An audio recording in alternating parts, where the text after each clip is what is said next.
Tunaweza kusimama tumwabudu Mungu. Tunaweza kusimama tukamwabudu Mungu kwa uzuri. Tunaweza kusimama tukamwabudu Mungu kwa uzuri. Tumwabudu Mungu aliye hai.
Yesu Kristo, tuko hapa si kwa bahati mbaya, kwa sababu umetupa neema ya kuiona siku ya Jumanne tarehe 7 mwezi wa 10 2025. Tuko hapa Yesu si kwa bahati mbaya. Tumekuja hapa kwa sababu tunatambua wewe ni kila kitu katikati ya maisha ya kwetu. Asubuhi hii isingeweza kutokea kama sio wewe Bwana kuwa upande wetu. Na ndio maana tuko hapa asubuhi ya leo Bwana. Tunakukaribisha, karibu katikati yetu, karibu katikati ya mioyo yetu, karibu katikati ya maisha yetu. Karibu Roho Mtakatifu, utufundishe na maandiko tupate kujua yatupasayo kutenda siku kwa siku katikati ya maisha ya kwetu. Tunakukaribisha Bwana, tunakukaribisha Kristo Yesu, wewe uliye kimbilio letu. Tunakukaribisha Mungu ambaye hautuchoki, hautuchoki asubuhi, hautuchoki mchana, hautuchoki jioni, hautuchoki majira yote.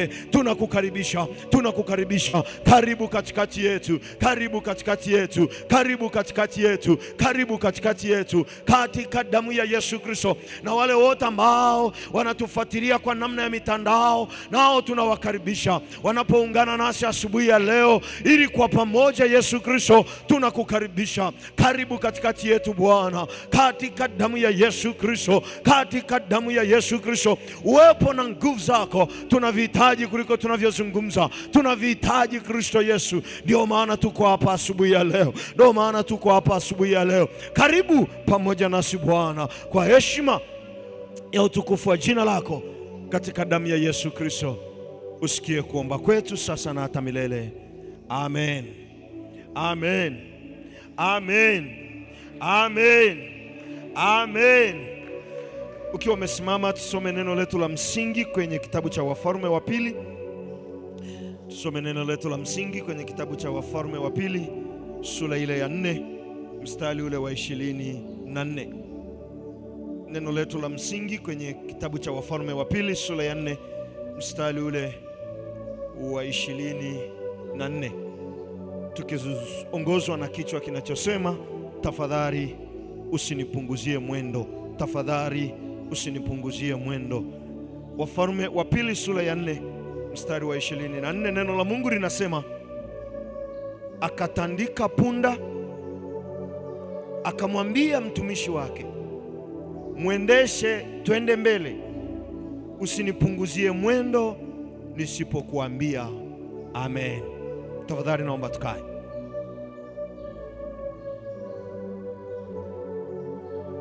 Mungu asifiwe. Mungu asifiwe.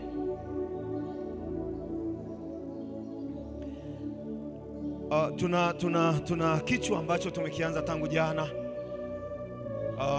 Tunachoendelea nacho kinachosema tafadhali usinipunguzie mwendo. Tafadhali usinipunguzie mwendo. Na tunasema hii ni sentensi ya shujaa. Hii ni sentensi ya kiimani inayomtaka anayekiri kuonyesha kwamba yuko tayari kusonga mbele pasipo vizuizi vya namna yoyote. Na vizuizi viko vingi. Mazingira ni kizuizi, lakini watu waliokuzunguka wanaweza kuwa kizuizi, lakini ile kazi unayofanya inaweza kuwa kizuizi. Sasa tukasema ukiwa na imani unaweza kutumia sentensi hii kuvuka. Kwa namna gani? Kwa sababu unapotangaza kwamba tafadhali usinipunguzie mwendo, maana yake adui anasikia, lakini waliokuzunguka, mazingira na kila kitu kinasikia, na kwa namna hiyo kila mtu anakuwa tayari kukupisha, kwa sababu umetangaza rasmi imani kwamba tafadhali mtu asinipunguzie mwendo. Mungu asifiwe. Mungu asifiwe. Na jana tulipita hapo tukaona namna ambavyo kijana mmoja aliyeanza safari yake ya imani na akaweka bidii kabisa kumtafuta Mungu, kwa bidii kabisa na kwa machozi, kama Zaburi ya 126 ule mstari wa 5 inavyosema kwamba wapandao kwa machozi watavuna kwa kelele za shangwe. Kwa namna inavyosema, kijana akaweka bidii. Lakini wakati anaweka bidii, marafiki zake, vijana wenzake, wakawa wanamwambia, nenda polepole, mambo ya kiroho hayataki haraka, na ukiendelea kwa spidi hii kuna vitu utakosa, kwa sababu wewe bado ni kijana. Mambo ya kiroho waachie wazee. Hizo ni sentensi, ni lugha ambazo zinataka kuondoa kiu ya ndani. Na kama unakumbuka jana nilikwambia, shetani hawezi kukuvamia asipokorofisha namna yako ya kuomba. Ana namna. Kwa cha kwanza, ili aweze kuvuruga chochote kwenye maisha yako, anachoanza nacho ni namna yako ya kuomba. Akivuruga ile kiu yako, akivuruga ratiba yako ya kuomba, ana umwanya, ana mlango wa kuingia. Lakini kama hajaweza hapo, hawezi kuingia. Mungu asifiwe. Mungu asifiwe. Na ndio maana tunapokuja asubuhi ni kama tunamtangazia shetani. Kuna mahali nimesema, unapokuja madhabahuni na shukrani ya pekee, mambo mawili unafanya. Jambo la kwanza, unamtangazia shetani hadharani mbele ya watu kwamba mimi napiganiwa na Mungu. Hiyo ndiyo maana ya shukrani ukisimama hapo madhabahuni. Lakini jambo la pili, unawatangazia wanadamu kwamba mimi napiganiwa na Mungu. Sasa ukiweka hadharani msimamo wako, na ndiyo maana lazima ufahamike kwamba wewe uko upande gani, ili upande ambao haupo wasikushirikishe vile vya upande ambao wewe hauko. Lazima uweke msimamo. Wanapopita kwamba I say, twende kupiga 2 3, hawatakusemesha kwa sababu wanajua wewe sio wa upande huko. Wanapopita kwamba twende kutafuta mganga kuzindika biashara zetu, twende kutafuta mganga kuzindika nyumba zetu, hawatapita kwako kwa sababu wanajua hadharani kwamba huyu sio wa upande huu. Mungu asifiwe. Na ndio maana huyu mama anajibainisha. Sikiliza, anaendeshwa na mtu ni sawa kabisa, lakini anamwambia pamoja na kwamba wewe ni dereva, lakini hautanipeleka kwa spidi unayotaka wewe, utanipeleka kwa spidi ninayotaka mimi, kwa sababu najua ninakokwenda. Mungu asifiwe. Mungu asifiwe. Mungu asifiwe. Haijalishi mazingira yanatukatisha tamaa kwa kiasi gani, haijalishi kuna watu wanatuvuta turudi nyuma kwa kiasi gani, lazima tuseme sentensi ya kiimani, tafadhali usinipunguzie mwendo. Mungu asifiwe. Na kwenye swala la kupunguziwa mwendo, kwenye swala la kupunguziwa kasi, kwenye swala la kupunguziwa spidi, usishangae akawa ni mke wako, usishangae akawa ni mume wako. Usishangae, kwa sababu vita ya maendeleo ni kubwa. Lakini ukiwa na ujasiri wa kusema kwa ujasiri, tena mchana kweupe, kwamba tafadhali usinipunguzie mwendo. Kijana huyu wakati anaendelea, vijana wanaendelea kumvuta na kumwambia haiwezekani, unaweka bidii kwa Mungu umri huu, kuna vitu utavikosa. Kijana anakiri kwa ujasiri, anasema tafadhali mtu yoyote, mazingira yasinipunguzie mwendo. Na hapo ndipo nilipokusomea kile kitabu cha Wagalatia sura ya 5. Kile kitabu cha Wagalatia sura ya 5. Kitabu cha Wagalatia sura ya 5. Kijana huyu alikumbuka haya maneno ya Paulo. Maneno haya ya Paulo. Wagalatia sura ya 5 mstari ule wa 7. Wagalatia sura ya 5 mstari wa 7 anasema hivi: mlikuwa mkipiga mbio vizuri, ni nani aliyewazuia? Msiitii kweli? Mlikuwa mkipiga mbio vizuri, ni nani aliyewazuia? Ulianza katika roho, lakini sasa mbona unakwenda katika mwili? Ulikuwa unakuja morning glory kuanzia Jumatatu mpaka Ijumaa, lakini sasa hivi unakuja Alhamisi tu mara moja. Ni nani aliyekuzuia? Ulikuwa unakuja lunch hour, unasema huu muda wa chakula ni wa Bwana, ngoja niende kwa Bwana huu muda wa chakula, lakini sasa utokei. Nani amekuzuia? Ni nani aliyekuzuia? Kijana anakumbuka, anasema tumeanza vizuri kwa mbio, ni nani aliyetuzuia? Na mimi ni maombi yangu asubuhi ya leo, kisiwepo kizuizi chochote cha kwenda mbele za Bwana katikati ya maisha yako yetu. Mungu asifiwe. Mungu asifiwe. Kusiwepo na kizuizi chochote. Kwa hiyo kijana hakuwa tayari kuacha spidi yake, hakuwa tayari kurudi nyuma, na alitangaza hadharani, ijulikane ya kwamba mimi niko upande wa Mungu. Mungu asifiwe. Unajua kuna wakati tunapata shida kwa sababu marafiki zetu hawajui tuko wapi, waliotuzunguka hawajui tuko wapi. Sasa nyingine huku tuko na huku tuko, kwa hiyo hawajui hasa tuko wapi. Lakini wakijua hasa tuliko, uwe na hakika hawatatushirikisha ya huku, na kama hawatatushirikisha ya huku, tutakuwa salama na Mungu tuliye naye. Mungu asifiwe. Mungu asifiwe. Kuwa na Mungu ni rahisi sana, lakini kuishi naye ni gharama. Kuwa naye ni rahisi, kuwa naye ni rahisi sana, lakini kuishi naye ni gharama. Kwa nini? Kwa sababu kuna vitu unavitaka yeye havitaki. Kwa hiyo kuwa naye ni rahisi, lakini kuishi naye ni gharama. Usije ukarudi nyuma kwa sababu ya maneno ya wakatisha tamaa. Na hapo ndipo tunaposema hatutakata tamaa mpaka wanaotukatisha tamaa wakate tamaa wenyewe. Kama unakumbuka jana nilisema kuna wakati unaweza kumshirikisha rafiki yako kwamba mimi kwa kweli nataka kufungua supermarket kubwa hapa Tabora ambayo mkoa mzima ndio itakayokuwa kubwa. Cha kwanza utasikia anacheka. Alafu anakuambia wako wapi waliofungua supermarket? Tena anakuonyesha fulani na fulani. Mbona hawako? Umeona supermarket zimeenda? Uwezi bwana. Hayo ni maneno ya kukatisha tamaa. Ndio maana jana nimesema haijalishi aliyekutangulia ameanguka, haina tafsiri na wewe unaanguka. Wewe unapita hapo ili wengine wapite salama. Haleluya, haleluya. Hakuna kukata tamaa. Maadamu tumekubali kukaa na Kristo Yesu kwa sababu yeye ni mshindi, na kwa sababu tunamfuata aliyeshinda, lazima tushinde. Na ndio maana tunasema asingefufuka, ujasiri wetu ungelikuwa ni mdogo. Ujasiri wa kumfuata ungelikuwa ni mdogo.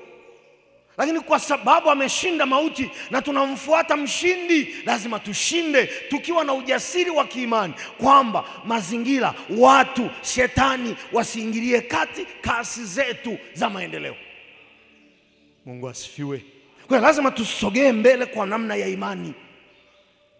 Wanapotamka maneno kwamba hutafanikiwa, na wewe hapo hapo usisubiri kesho kwenye morning glory ya kesho. Hapana, ametamka saa 6, mtamkie saa 6 kwamba hutafanikiwa, anamwambia kwa damu ya Yesu nafanikiwa miguuni kwako. Haleluya.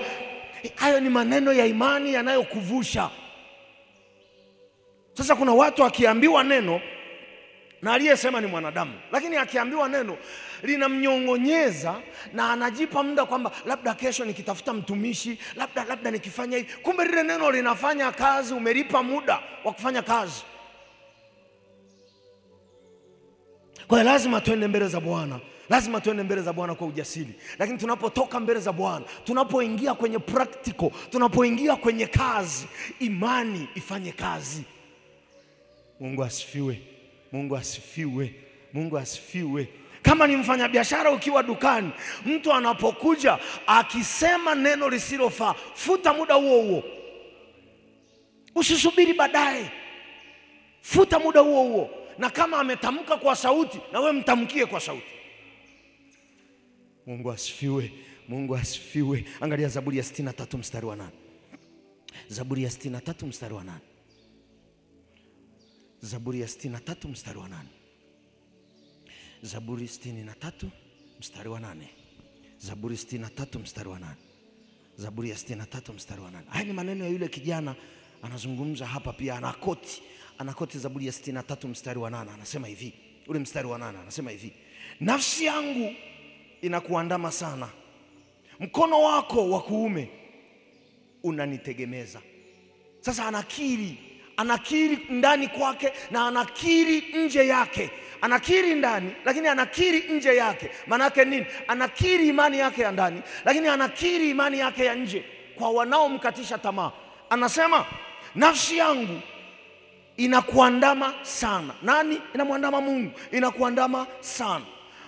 Mkono wako wa kuume, maana yake mkono wa Mungu wa kuume unanitegemeza. Mungu asifiwe. Mungu asifiwe. Unapokiri maneno ya namna hii, unamwambia adui, ikiwa ni shetani, ikiwa ni mtu, lakini unamwambia mkono wa kuume wa Mungu uko upande wangu. Mungu asifiwe. Mungu asifiwe. Wakati wengine wanaposema twende polepole, yeye alisema pana njia iokoayo uzimani, nami sitaki kuchelewa na kwenda mbio. Mungu asifiwe. Mungu asifiwe. Aliimba wimbo wa Mungu ndani mwake kwamba nimeonja wema wako, siwezi kurudi, tafadhali mtu asinipunguzie mwendo. Ukitaka kutoka hatua moja kwenda hatua nyingine, sio kitu rahisi.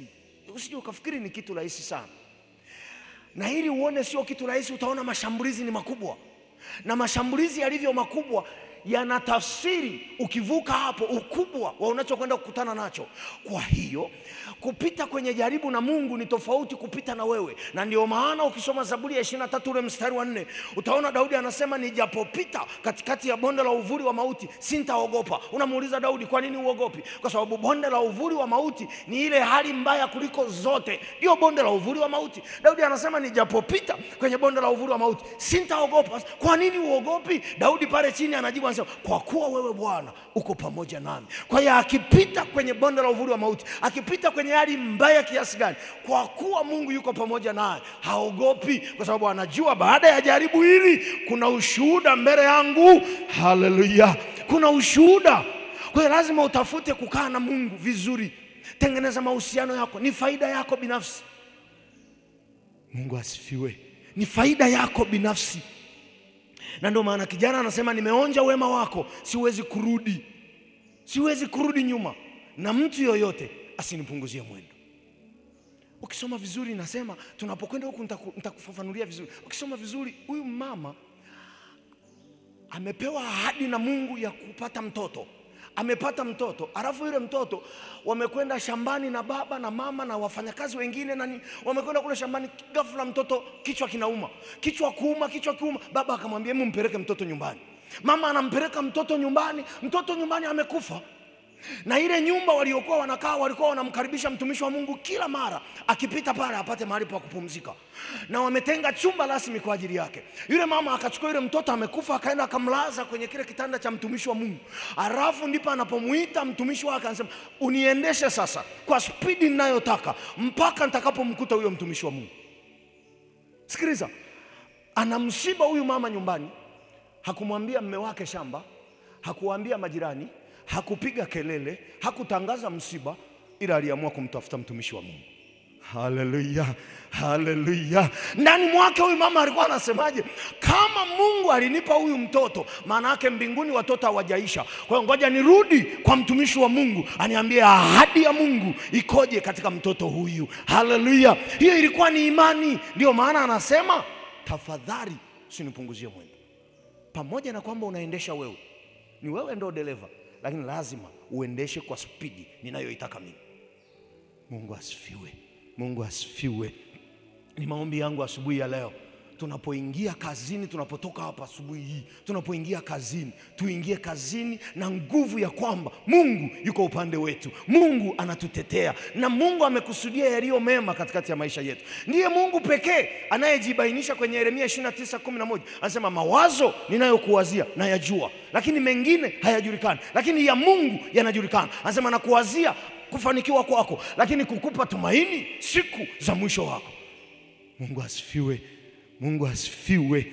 Huyo ndiye Mungu pekee anayetuwazia mema. Ndiye Mungu pekee anayetamani tufaulu, kwa sababu anafurahia kuona sisi tukiwa tumefaulu. Anafurahia, anajisifia, anaona fahari kuona ana watoto ambao wamefanikiwa, sio tu kiroho lakini na kimwili pia. Nataka tuende mbele za Bwana kwa maombi. Nataka tuende mbele za Bwana kwa maombi. Kumbuka, uende kwa toba. Usisahau, tuende kwa toba. Na kumbuka, usiende tu kwa maneno yako. Usiende tu kwa maneno yako. Jitahidi kukoti. Jitahidi kukoti. Hata kama hujui kitabu kimetoka wapi, lakini angalau hata ule mstari umesema. Hayo ni maombi ya imani. Lakini ukienda tu mwanzo mwisho hujakoti, ni sawa, ni maombi, ni sawa, unasikilizwa, lakini ukikoti yana nguvu zaidi kuliko ukienda tu. Kwa tunapokwenda kwa toba, unaweza kusema kwenye Warumi sura ya 3 mstari wa 23, anasema kwa sababu wote wametenda dhambi. Huu mstari naupenda kwa sababu unaondoa kiburi kwa kila mtu. Anasema kwa sababu wote wametenda dhambi. Warumi 3:23 ndiye mstari pekee ambao unaondoa kiburi cha kila mtu, kwamba sisi wote tumetenda dhambi. Sasa unapoenda kwa toba namna hiyo, Mungu anaona, anasema yes, kumbe kweli wanakiri, kumbe kweli anakiri ametenda dhambi. Kwa nini? Kwa sababu toba ni mlango. Ni mlango kwenye maisha ya mwanadamu, ni mlango mkubwa unaofungua baraka nyingi sana. Na ndio maana kwenye Zaburi ya 103 ule mstari wa 3 anasema, akusamee maovu yako yote, akuponya na magonjwa yako yote. Ndio maana anasema, kwa nini mwisho ndo anasema akuponya? Kwa nini akuponye mwisho? Kwa nini aanze na kukusamee? Kwa nini? Kwa sababu msamaha wa Mungu ni mlango unaofungua uponyaji, lakini sio uponyaji wa malaria. Sio uponyaji wa malaria tu, lakini uponyaji wa fikra na maamuzi yako. Masaa yanatengeneza siku, siku inatengeneza wiki, wiki inatengeneza mwezi, mwezi unatengeneza mwaka. Kwa hiyo masaa haya tunatengeneza siku ya leo. Mungu asifiwe. Mungu asifiwe. Nataka tuende mbele za Mungu, lakini uende kwa toba. Na jitahidi kukoti. Jitahidi kukoti. Tuende mbele za Mungu. Nenda kwa toba. Lakini nataka tuende mbele za Mungu, tumwambie Mungu, thibitisha neno lako. Kwenye Yeremia sura ya 1 mstari wa 12 anasema, nalitazama neno langu ili nipate kulitimiliza. Kwa hiyo ukienda kwa neno la Mungu, Mungu analitazama hilo neno. Hakutazami wewe, anatazama hilo neno uliloenda nalo ili apate kulitimiliza. Kwa hiyo tunataka tumwambie Mungu. Zaburi ya 118 mstari wa 24 anasema, hii ndiyo siku aliyoifanya Bwana, tutaifurahia na kuishangilia. Sasa tunataka tumwambie Mungu leo, tupe kuifurahia na kuishangilia. Usitukutanishe na watu ambao wanajeruhi mioyo yetu. Usitukutanishe nao, lakini tukutanishe na watu rasmi wanaoweza kuwa sehemu ya kukua kwetu kiroho na kimwili. Mungu asifiwe. Mungu asifiwe. Nataka tuende mbele za Bwana. Kama una miguu unaweza ukasimama. Tutamwabudu Mungu kidogo, alafu tuende mbele za Bwana.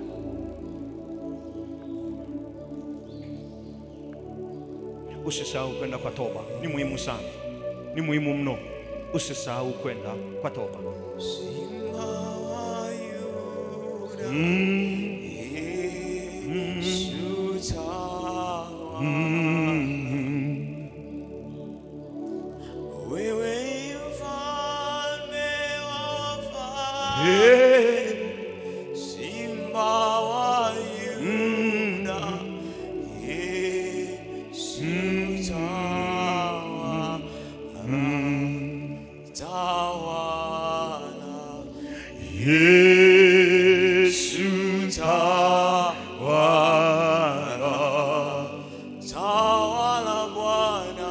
Yesu tawala. Wewe ni mfalme, Wewe ni mfalme wa wafalme. Simba wa Yuda, Yesu tawala. wewe ni mfalme, Wewe ni mfalme wa wafalme. Simba wa Yuda, Yesu tawala. Baba, katika damu ya Yesu Kristo, damu ya Yesu inayonena mema, damu ya Yesu inayonena mema, damu ya Yesu Kristo inayonena mema. Tuko hapa asubuhi ya leo Kristo Yesu. Tuko hapa asubuhi ya leo Mwokozi. Tuko hapa asubuhi ya leo kimbilio letu, msaada wa kudumu wakati wote. Tuko hapa Kristo. Tuko hapa Kristo tarehe 7 mwezi wa 10 2025. Tuko hapa Kristo. Twaja kwako kwa toba. Uturehemu Bwana. Uturehemu Bwana. Uturehemu Bwana. Unasema kwenye neno lako Methali sura 28 mstari wa 13 ya kwamba afichaye dhambi zake hatafanikiwa, bali aziungamaye na kuziacha atapata rehema. Yesu, tuko hapa. Uturehemu Bwana. Uturehemu Bwana. Tunaziungama dhambi zetu tulizozifanya, tulizowaza, tulizotenda, ambazo zimeweka vizuizi katikati ya mafanikio yetu, zimeweka vizuizi katikati ya maisha yetu. Tuko hapa Bwana. Tuko hapa Yesu kwa toba. Uturehemu, ututakase. Damu yako Yesu Kristo, damu yako Mwokozi, katika damu ya Yesu Kristo, damu yako Yesu, damu yako Yesu, damu yako Yesu, katika damu ya Yesu Kristo. Unasema kwenye Isaya 53 ule mstari wa 6, unasema sisi sote tu kondoo lakini tumepotea, kila mmoja amekwenda njia yake mwenyewe. Yesu, hizo njia zina miba, hizo njia Yesu zina bamzi, hizo njia zimejaa hatari. Tumerudi kwako kwa toba, tumerudi kwako kwa toba. Uturehemu Bwana. Uturehemu Bwana. Asubuhi yetu ya leo masaa 12 tunaomba toba. Tunaomba toba. Rango la siku ya leo tunaomba toba katika damu ya Yesu Kristo. Uturehemu Bwana. Ututakase jemedari, Mungu mwenye uweza, katika damu ya Yesu Kristo, katika damu ya mwana kondoo. Yesu uliye mwema, wewe unayejibainisha waziwazi ya kwamba unatutakia mema, ya kwamba unatuwazia mema. Tumesogea mbele za kwako. Asante kwa msamaha wako. Unasema kwenye Isaya 43 ule mstari wa 25 ya kwamba ndimi mimi niafutaye makosa yako na sintakumbuka dhambi zako. Asante kwa kutusamehe Bwana. Asante kwa kuturehemu Bwana. Damu yako ya thamani ya Kalvari ya mwana kondoo, hiyo inayonena mema, hiyo inayonena mema, katika damu ya Yesu Kristo, katika damu ya mwana kondoo, damu ya Yesu, damu ya Yesu tunainyunyiza, tunainyunyiza, tunainyunyiza, tunainyunyiza tunapotoka Yesu Kristo kwenda kwenye practical, kwenda kwenye kazi, maana tayari tumeanza na wewe. Kwa hiyo tunapotoka, tunatoka na wewe Bwana, tunakwenda na wewe ofisini. Hakuna wa kutupunguzia mwendo, hakuna wa kutupunguzia kasi, katika damu ya Yesu Kristo, katika damu ya Yesu Kristo. Ile Zaburi ya 118 ule mstari wa 24 unasema hii ndiyo siku aliyoifanya Bwana. Oh, Jumanne umeifanya wewe Bwana. Jumanne umeifanya wewe Bwana. Tarehe 7 umeifanya wewe Bwana. Oh, imepata kutokea. Imepata kutokea kwa sababu umeifanya wewe Bwana. Tupe kuifurahia na kuishangilia. Tupe kuifurahia na kuishangilia. Tunaifurahia kulingana na mkate wetu wa kila siku. Oh, mkate wa Jumanne upate kutokea kwa viwango vinavyostahili. Mkate wa Jumanne upate kutokea kwa viwango vinavyostahili katika damu ya Yesu Kristo. Kwenye njia zetu asiwepo wa kutupunguzia mwendo, asiwepo wa kutupunguzia kasi, kwa damu ya Yesu Kristo. Katika damu ya Yesu tunapoingia ofisini, Mungu wa mbinguni, mafarakano yasiwepo. Tunapoingia kwenye biashara, mafarakano yasiwepo. Oh, tunapoingia kwenye mifugo, mafarakano yasiwepo. Katika damu ya Yesu,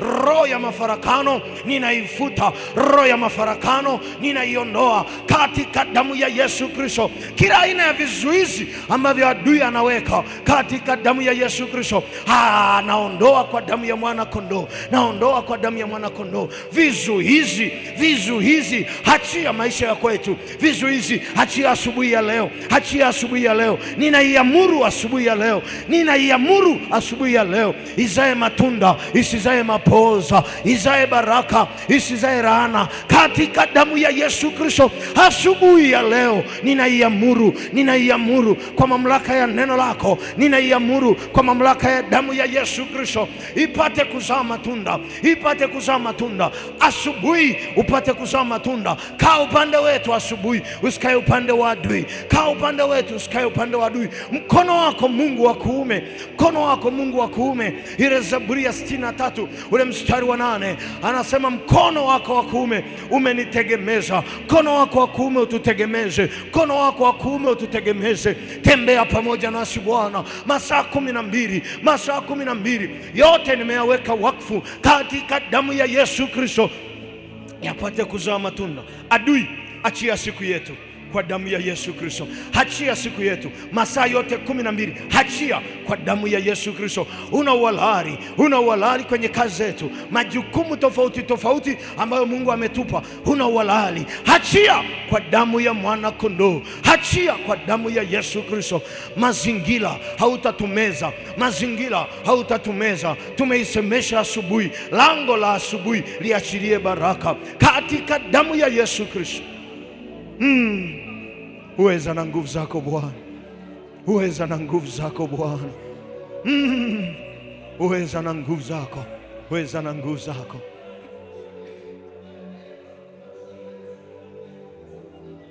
Tumenyunyiza damu ya Yesu, ile inayonena mema, damu yenye thamani kuliko damu zingine, kwa damu ya mwana kondoo. Siku yako imebarikiwa katika damu ya Yesu Kristo. Siku yako imebarikiwa katika damu ya mwana kondoo.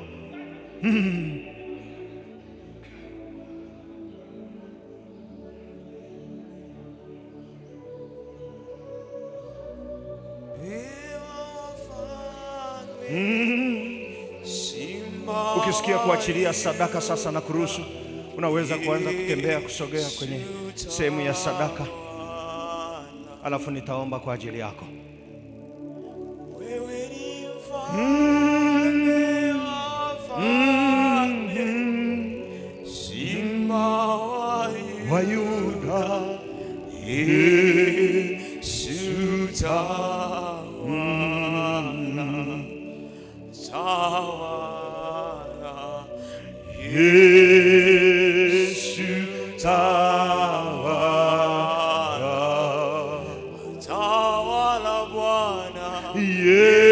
Yesu tawala. Wewe ni mfalme, wewe ni mfalme wa wafalme, Simba wa Yuda, Yesu tawala. Wewe ni mfalme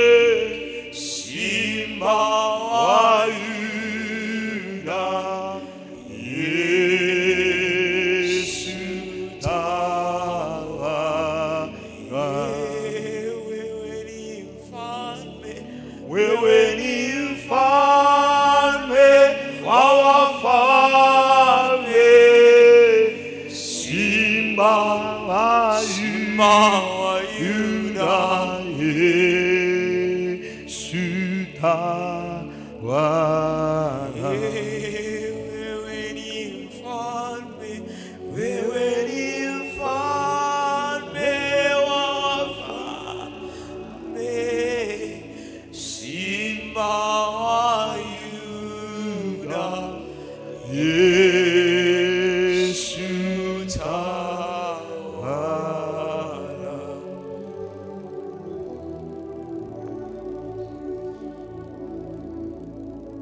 Yesu Kristo,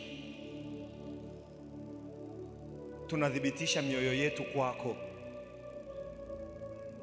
Ukumbuke mioyo yetu, kumbuka sadaka zetu tumeleta kwako asubuhi ya leo, ili uingilie kati ratiba yetu nzima ya siku ya leo, masaa 12.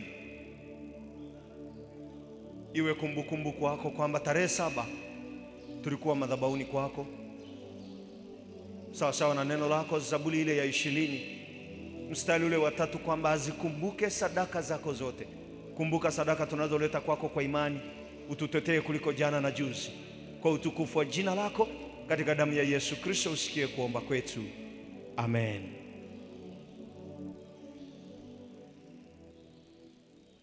Upokee baraka za Mungu.